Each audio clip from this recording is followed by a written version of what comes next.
کہ اتنا سب کچھ ہو جانے کے باوجود اس کا دماغ یہ بات ماننے کو تیار نہیں تھا کہ وہ لڑکی اس جیسے آدمی کے ساتھ رشتہ رکھنا چاہتی ہوگی۔ مگر حیا نے اس دفعہ بھی رکھائی سے بات کر کے فون بند کر دیا۔ چلو ایک آخری کوشش، اور پھر عبد الرحمن اس کا پیچھا ہمیشہ ہمیشہ کے لیے چھوڑ دے گا۔ انّے ان لوگوں میں سے تھیں جو اس کی مٹھی میں تھے۔ اس نے انّے کی مدد چاہی، ان کو ایک اسکرپٹ یاد کروایا کہ اس لڑکی کو آپ نے یہ اور یہ کہنا ہے، اگر وہ ہاں کہے تب یہ کہنا ہے، اگر نہ کہے تب یہ۔ انّے کو اس نے یہ بتایا تھا کہ وہ اس لڑکی کو پسند کرتا ہے، مگر وہ کسی اور کو پسند کرتی ہے۔ انّے مان گئی۔ ویسے بھی جو باتیں انہوں نے اسے کہنی تھیں ان میں کچھ بھی جھوٹ نہیں تھا۔ عبد الرحمن نے واقعی اسے اس چیریٹی لنچ والے دن دیکھا تھا۔ ڈولی اس کے آبائی گھر کا پرانا خادم تھا۔ خادم یعنی servant, civil servant, government servant. وہ بیچارہ میجر جسے اس نے بےعزت کیا تھا وہ کرنل گیلانی کا بیٹا تھا، اور حیا کی ویڈیو ہٹوانے کے لیے اس نے جہان کی مدد کی تھی۔ بہرحال اہم بات یہ تھی کہ وہ انکار کرتی ہے یا سوچنے کے لیے وقت مانگتی ہے۔ اس نے سوچا تھا کہ بیوق ادا کی گلیوں میں اپنی رف سی جینز، سویٹر اور بکھرے بالوں والے حلیے میں پھرتے ہوئے اسے اپنا کوئی شناسا نہیں ملے گا۔ آخر بیوق ادا کے 7,000 رہائشی افراد میں سے ہر شخص اس کا جاننے والا تو نہیں تھا، مگر وہ غلط تھا۔ وہ ان لڑکیوں کے ساتھ دلار آ گیا، اور جب وہ تینوں ٹہلتے ہوئے مین بازار میں پہنچے تو سڑک کے وسط میں مجمع سا لگا تھا، باہری گل کا ریڈ کارپیٹ شو۔ اف! حیا اور ڈی جے بے اختیار اس کی تصاویر بنانے لگیں، اور وہ ذرا سا رخ موڑے ناگواری سے سارا تماشا دیکھنے لگا۔ وہ اس طرح کھڑا تھا کہ بہارے کی جانب اس کی پشت تھی۔ اب وہ ڈی جے اور حیا کو فوراً چلنے کا کہہ کر خود کو مشکوک نہیں کر سکتا تھا، سو اس نے ان کو مصروف پا کر عائشہ کو میسج کیا۔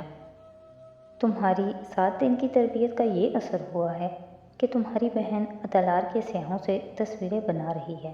اسے معلوم تھا کہ عائشہ سامنے دکان پہ ہی ہوگی جہاں وہ اپنے پزل باکسز بیچا کرتی تھی۔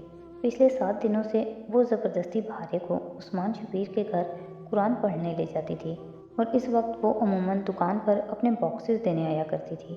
یہ اتفاق تو نہیں تھا، وہ بس غلط جگہ پر غلط وقت پہ آ گیا تھا۔ میں کچھ دوستوں کے ساتھ ہوں، مجھے پہچاننا نہیں، ایک دوسرا پیغام احتیاطاً بھیج کر اس نے موبائل بند کر دیا۔ مگر وہ نہ بھی کہتا تب بھی عائشہ ایسی لڑکی نہیں تھی کہ بھرے مجمع میں اسے پکار لے۔ اس کی پہلی بات پہ وہ ہرٹ ہوئی تھی، تبھی فوراً اپنی بہن کو لینے پہنچی، اور اس وقت اس کی آنکھوں میں آنسو تھے۔ مجمع چھٹنے لگا، اور اس سے پہلے کہ بہارے گلی سے اسے دیکھتی وہ دونوں لڑکیوں کو لے کر پلٹ گیا۔ بگھی پہ حیا کے ہمراہ بیوق ادا کی گلیوں سے گزرتے ہوئے عائشہ مسلسل اسے پیغامات بھیج رہی تھی۔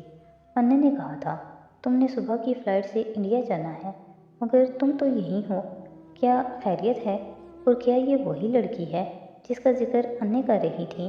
وہی عائشہ کی تفتیش کرنے کی عادت۔ اس کو یقیناً انّے نے بتایا تھا کہ وہ کسی سے محبت کرنے لگا ہے، وغیرہ وغیرہ۔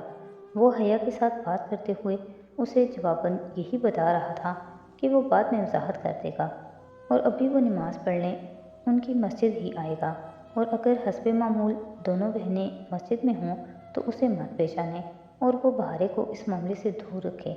ہم مسجد میں ہیں، مگر اندر والے کمرے میں تم آ جاؤ، ہم تمہیں ویسے ہی نہیں پہچانتے تو اب کیا کہیں گے؟ عائشہ کا ناراض سا جواب آیا تھا۔ اس نے مزید اسے ٹیکسٹ نہیں کیا۔ چھوڑو، بولنے تو جو بولتی ہے، سوچنے دو جو سوچتی ہے۔ اپنے سفید محل کے سامنے سے گزرتے ہوئے اس نے برائے بات سرسری سا اشارہ ان گھروں کی جانب کیا تھا۔ حیا اس کی بات کو ہلکا لے رہی تھی، مگر وہ ٹھیک ہی کہہ رہا تھا کہ وہ ان جیسا گھر اپنی تنخواہ سے نہیں بنا سکتا تھا، وہ فلموں میں ہوتا ہے کہ اسائنمنٹ ختم ہونے کے بعد ایجنٹ کو نوٹوں سے بھرا بریف کیس ملا کرتا ہے۔ اصل میں صرف پیٹھ پہ تھپکی ملتی تھی اور کچھ نہیں۔ انڈیا اور پاکستان میں اسپائز سے زیادہ انڈر پیڈ شاید ہی کوئی ہو۔ معمولی تنخواہ اور آپ کے گرفتار ہونے یا مرنے کی صورت میں فیملی کو مالی امداد دینے کا وعدہ، بس یہی ملا کرتا تھا۔ بعد میں جب ایجنسی سے تبادلہ ہو کر واپس فوج میں چلا جائے گا، اور اگر اس مستقل سر درد نے کوئی بڑا مسئلہ پیدا نہ کیا تو ترقی ملنے کے بعد شاید وہ غریب آدمی نہ رہے، لیکن ابھی وہ غریب آدمی ہی تھا۔ مسجد سے نکلتے ہوئے حیا نے پوچھا کہ اس نے دعا میں کیا مانگا، تو اس نے کہا اس نے زندگی مانگی، اور وہ ٹھیک ہی کہہ رہا تھا۔ زندگی وہ ہمیشہ مانگا کرتا تھا، مگر ابھی اس نے یہی مانگا تھا کہ تھوڑی دیر بعد اس کی بیوی ایک امیر آدمی کا عالیشان محل دیکھنے کے بعد اپنے غریب شوہر کو چھوڑنے کا نہ سوچے۔ اپنوں کا کوئی ایسا امتحان لیتا ہے بھلا؟ اسے خود پہ افسوس ہوا، مگر یہی تو وہ دیکھنا چاہتا تھا کہ اس کے اپنوں میں سے ہے بھی یا نہیں۔ البتہ اس کی زندگی والی بات نہ سمجھ سکی وہ اس کی پہیلیوں کی زبان نہیں سمجھتی تھی۔ حیا عبرانی زبان کے لفظ ہوا سے نکلا ہے، جو کہ اماں حوا علیہ السلام کا نام تھا۔ ہوا کا معنی ہوتا ہے زندگی، سو حیا کا بھی یہی معنی ہے۔ اسی لیے عربی میں حیا کا لفظی معنی تر و تازگی و شادابی کہا جاتا ہے، کیونکہ یہ دونوں چیزیں زندگی کی علامت ہوتی ہیں۔ اسی سے لفظ حیا اور اللہ تعالیٰ کی صفت الحی ہمیشہ زندہ رہنے والا ہے۔ اس کا اصطلاحی معنی عموماً شرم اور موڈیسٹی چیسٹٹی اس لیے کیا جاتا ہے کیونکہ شرم انسان کی اخلاقی زندگی اور کردار کو تر و تازہ اور زندہ رکھتی ہے۔ حیا میں انسان کے لیے زندگی ہوتی ہے، مگر وہ نہیں سمجھ سکی، وہ اس کی زبان سمجھ ہی نہیں سکتی تھی۔